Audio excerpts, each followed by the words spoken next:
All right, welcome in to Carps Corner. Bobby Carpenter's show right here, coming to you to the midweek mailbag. First college football playoff rankings come out. We had the selection show on Tuesday night, so that's obviously big time. And I want to hit on a couple things I think Ohio State needed to get better at with some things. So we'll get to all your questions. I have some thoughts on the top 25 and some positive recruiting news for Ohio State, because you always love to be reaffirmed. And you know what? We're going to start with this. We're going to toss this up here. Talk about Dylan Raiola, and played with his dad for a couple years in Detroit. Number one quarterback in the class of 2023. And comes out and says, I toss up, schools are recruiting me, still recruiting me, but I gave Ohio State my word. I'm firmly locked in with Ohio State. And one of the good things is when you deal with the sons of NFL players, these guys understand how the game works. And when they tell their kids, we're going to commit here and this is what we're going to do, you don't typically see a lot of waffling, a lot of wavering. And, you know, not that it doesn't happen, but most of these guys, they understand they've been lied to. They've been jerked around enough in their NFL careers. They understand what it's like.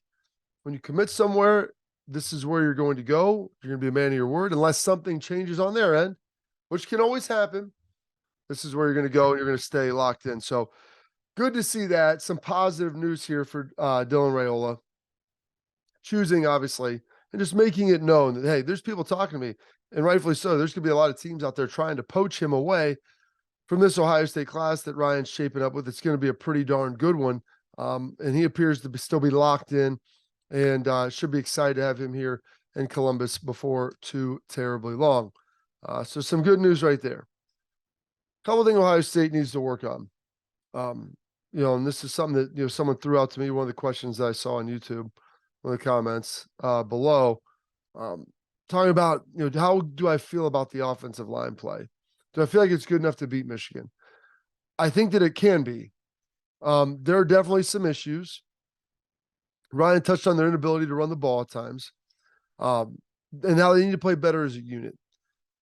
And so this is part of the problem, is to be a good offensive line, you have to have 5 guys working as a cohesive unit, plus a tight end, so 6. You have to have a back who's always seeing the hole, who accelerates through it, who plays fast.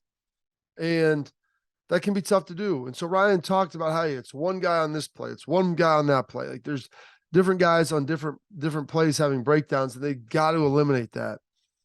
And they've got to find a way to be able to stay locked in. Getting a little penetration at the right guard sometimes, like you've got to make sure you shut that down. You know, Whippler's doing a good job up front.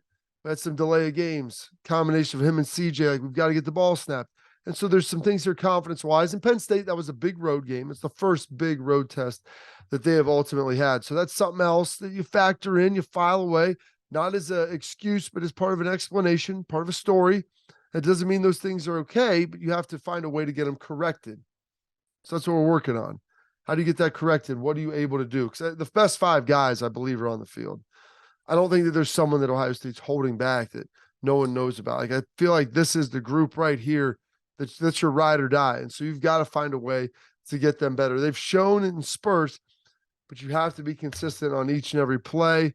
And they have to view everything as one cohesive unit. You have to have one set of vision where everything you're looking at, everyone's seeing the same way. So you know who to block, when to come off double teams, when to climb, all of those different things. So Ryan talked about those. One breakdown, different plays. Got to work on that. One of the other big things you got to work on, we got to get this corrected. And it was just kind of a Penn State deal, was third down. They were not very good. Ohio State's been great on third downs. One of the best in college football. Defensively, they were second best coming into the game, holding opponents to 24% conversion rate. This week, it was 6 of 16. Now, not like crazy high for Penn State, but that's a little bit higher than you're used to seeing. And defensively, when you give like 42%, like that's not great. It's not great. It's not where you want to be. It's not awful, but you need to be better than that. In the 30s, I like it more. In the 20s, even better. If you can get 28%, 25%, like that's great. Anything below 30 is huge. Anything below 33 is good. So you need it in the 30s or lower. Ohio State 4 of 12. I mean, look at 33%. They need to be converting at a higher rate than that. They know it. Here's one of the things for the offense, though. If you go back and look, there are third downs. The majority of them, not the majority, a large percentage of them were over third and long, 3rd and 10 plus, 3rd and 9 plus. That's not winning football. Now, Ohio State, a lot of times it doesn't really bother you because why? You've got CJ Stroud, and you have elite receivers, and we'll throw our way out of it. But it's hard. It's hard to make a living when you're behind the chains. And so that means you need to be better on 1st and 2nd down. If you have an incompletion on 1st down, you have a 2nd down run. They call it a get back on track situation. Yeah, you're not going to be able to pick up all the yardage that you need. But if you're in completion on 1st down, you need to be able to run it on 2nd to be able to get 3 to 4 yards, hopefully 5. Getting a 3rd and 5, 3rd and 5, 3rd and 6, that's very manageable. It's convertible, especially for this offense. But making a living in long down and distances, it allows the defense to disguise a lot of things, which makes it tough. It allows them to be very multiple with what they do, and they don't really have to fear the run, which is another big piece of it. So you got to get that taken care of. And then defensively, it's very similar. You want to make sure you're winning on 1st and 2nd down so that you're not trying to stop 3rd and 2, 3rd and 3, 3rd and 4. You want to be trying to stop those 3rd and 10, 3rd and 11, where you can be crazy exotic and let guys go. 8-man drop, 6-man pressure, bending guys all around, play a bunch of different combo versions of man and coverage, where you can't really do that in short yardage because you're worried about the run game. So those are a couple things. Going to get to college football playoff, the rankings. I thought, honestly, Georgia would be 1. I thought there could be a possibility Tennessee 2, Ohio State 3, Michigan 4. That would have been my top 4 that I thought the committee would have had. I think it should have been Georgia, Ohio State, Tennessee, Michigan. They had other ideas. So we'll throw this up. Tennessee 1, Ohio State 2, Georgia 3, Clemson 4, Michigan 5, Bama 6, TCU 7, Oregon 8, USC 9, LSU 10. There's your top 10. Other pertinent teams of note, you got Penn State sitting there at 15, and Illinois sitting there at 16. And so, why does that matter? What is their record? Penn State's sitting there at 6-2. They can't afford to lose any more games. Why? Because you need Penn State in the top 15. They're a big branded school, and that will be an anchor for Ohio State to say, hey, you beat Penn State. Hopefully you're beating Michigan. And you have 2 top 12 wins. Hopefully Michigan fall too far. Penn State climbs. Heck, maybe they're even top 10 by the end of the year. Penn State should not lose another game. And then Illinois, they're 7-1. They're 16th. They beat Indiana. I don't think there's a lot less questions about how good they are. But they have an inexplicable loss to Indiana. They're most likely going to lose to Michigan, but they need to be a 10-2 team, and they need to be ranked in the top 14 or 15. Ideally top 10, but I don't know if that'll happen, especially after a late season loss to Illinois or to Michigan. But that's going to be your opponent in the Big Ten West in the championship game. Be the last thing people see. So you want to have them have a big time opponent right there, so that's going to help also provide anchors when it comes to rankings.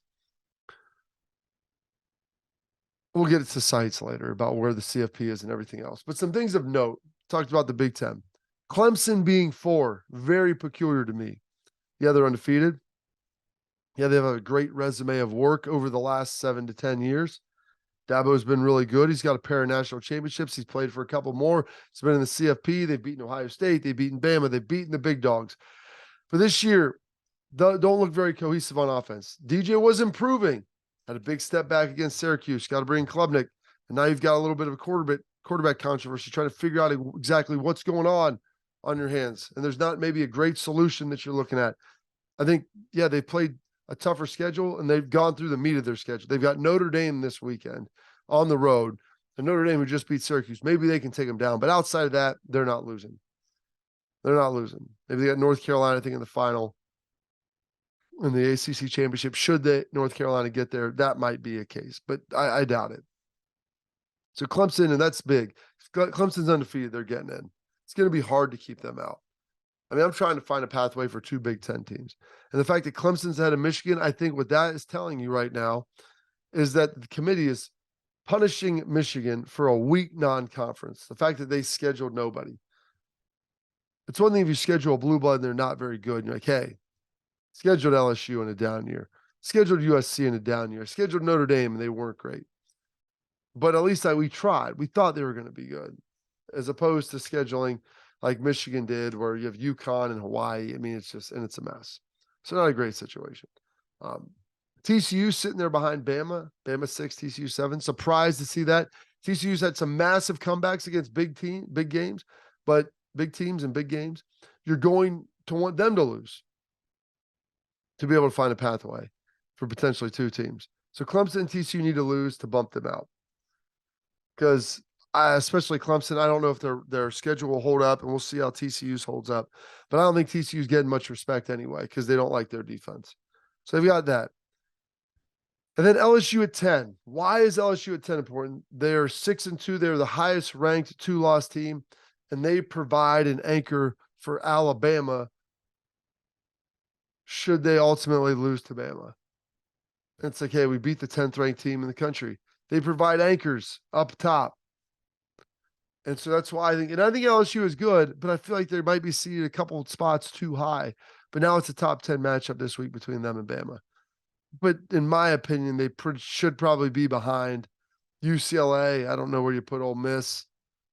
Maybe out of Kansas State, but that's another reason why. So the SEC has 4 teams in the top 10, 5 in the top 11. Big Ten has 3 and 5, and then they have 4 in the top 16. So they're pretty well represented, but you'd like to see a little more diversity and hopefully someone else from the West there.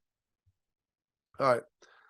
Now we're going to get to the mailbag and all the questions that you had firing away and some of the different things that you wanted to try to ask, answer all your stuff. If I can ultimately find where these are at. People asking how much stock I put in the initial rankings. I do think there's some importance there with that. But give me one more second as dig in and we'll find these questions here. It's fortunate. Yeah, here we go. Let's get the midweek mailbag going on. All right. Talking about this Penn State game. 2 times OSU was going for 2. Cade jumped, causing a false start. After the false start penalty, they kicked the extra point. If 1 point doesn't matter, then why kick it and not just go for 2 out 7 yards instead of 2? Why would 5 yards cause that? Well, the analytics, which I like math, and I enjoy the analytics of this, talks about gaining 2 yards versus gaining 7 and the probability of gaining 2 and getting that second point versus getting 7, going for it for 7, and the likelihood of that and getting 1. And so if you have a greater than 50, the math will tell you this. If you have a greater than 50% chance, even if it's 55, 51, 52, 53, doesn't matter, of converting 2-point conversions, you should always go for them. Because if you have a 51% chance of getting it, and you kick an extra point every time, and those aren't even 100%, but let's say they are. You kick 100 extra points, that's 100 points. You go for 100 2-point conversions and you get 51 of them, that's 102 points. So it's better, but that doesn't impact the timely nature of when you need the points. And that's based upon the fact that your percentage of getting it is going to be based on it being a 2-yard conversion. And by the way, the one time Cade jumped, they jumped inside. It was a bad call. Is Tennessee worthy of their number 1 ranking? How do you think Ohio State would fare against them? I think Ohio State would score points on them. I think they can slow down Tennessee. Corners, secondary, they've got to play well. They need to get their confidence going. But I think they have the ability to take down anybody in college football this year. I think it's a pretty flat team. False narrative from Nittany Lion fans that PSU outplayed the Buckeyes for 59 minutes. Yeah, Buckeyes dominated the first quarter and final 9 minutes. Yeah, Ohio State did dominate the first quarter. They gave up the long run or the pass, and the JK Johnson missed the tackle, gives up the long pass. That's a touchdown. They would have held him on the 4th down if it wasn't for Jerron Cage ultimately stepping over and giving him another shot. They can say whatever they want. Ohio State's a more talented team than Penn State. They went into their house and they ultimately beat them. Do I believe college football will eventually form a super conference? No. There was a time where I thought that, but if it is, it's at least 5 to 7 years in the future, maybe 10. We'll revisit that when we get there. This is a good one. Do I think Henderson is dancing too much behind the line of scrimmage? If so, and Chop is out, should Chip, meaning Chip Trainum, get some touches to wear down the defense first? I think Chip is going to get some touches if Mayan Williams is out. And he likes to call himself Chop. I call him Meatball. That's probably a more appropriate nickname. Can't nickname yourself. Trey does seem to be, I wouldn't call it dancing, but there's a hesitancy sometimes when he hits the hole. I don't know if it's trying to search for it or what. Mayan seems to hit it with a little more ferocity right now, and maybe doesn't have that top end breakaway, but hits it with bad intentions. There's an energy when Mayan Williams is carrying the football that exists. I don't know if it exists all the time outside of that, but when Mayan runs the football, even if it's for a 4 or 5 yard gain, I feel like there's an intensity in the blocking. You feel like the offense begins to come alive, and that's important. Are they legit holding back all the good stuff for the game? Really hope so, because the predictability of our offense is worrisome lately, yada, yada, yada. I believe all coaches probably hold some stuff back for the rivalry game. I think Ryan's working through some things. They have game plans going in. They want to work on stuff. There's stuff to say, hey, we can always chuck it deep. We can do whatever we need to do, but there's things we need to work on and we need to master in game as well. With all the offseason hype regarding the jack position, what are your thoughts on the lack of production from Jack Sawyer? So the jack position, like there's a lot of times where he's dropping into coverage. He's had some sacks. He's going to continue to work and evolve as a player. JT Tuimoloau just had an awesome game, so that's going to factor in. So relative, you feel like he's playing better. But I think Sawyer's playing well with what they're asking him to do. Productivity will come. Do I think the run game will improve, or do we just need to win it with the pass game? I think the running game is going to improve. I know that's something they're working on. I trust Justin Fry will get the line figured out. They'll get some runs, and you got to have Mayan Williams because you need the full stable backs. Can I get on Pat McAfee weekly with AJ hosting close? Yeah, I'll text AJ about getting on there Friday. See what I can do. Will or should the Buckeyes go with 3 LBs against Michigan, or only if they're getting torched by Michigan backs and QB runs? Well, you got to be what you are. And right now they're 4-2-5. However, they do have a big group where you see them bringing Cody Simon. I believe they will utilize that when needed. And if that's against Michigan, they will utilize that and they will go out there and play. So don't worry about the fact that Michigan goes big personnel and runs it. Jim Knowles has levers to handle that. He's got personnel groupings. They have calls. You saw them against Iowa. They will have more and refreshed ones up for against Michigan. Am I worried that the D-line couldn't stop a run on first down versus Penn State? Penn State played as well as they had all year. They were at home. Ohio State's not going to get any other elite matchups at home for their road team. Like, they're not going to have to go on the road. Guys play better. There's more energy at home. Even at the Big Ten championship, should you get there, you beat Michigan. You know what? It's going to be a home crowd. I anticipate the CFP semi will be a home crowd for the most part. It'll probably be in the desert. And then ultimately as well, the national championship game, it'll be at SoFi. I'm not worried about that. How bad is the offensive line? There's a lot of questions about the offensive line. I think the offensive line is in a good spot. I'm not overly worried. There is some concern, but concern only transfers to worry if I feel like there's not solutions. I feel like there's solutions now. I know Ryan's got some levers. They're going to get this thing fixed. They'll get it shaped up. Trust me, I know what will happen. So that ends this episode of Carps Corner, the Bobby Carpenter Show. Thank you for tuning in. Like, subscribe, keep asking questions, comment. I read them all. I try to give you as much information as possible, even some of the trolls out there that are from Michigan. Thank you. Share it. Continue to spread the word. Until next time, we'll get caught up and we'll preview the Northwestern game and all the big games coming up this weekend.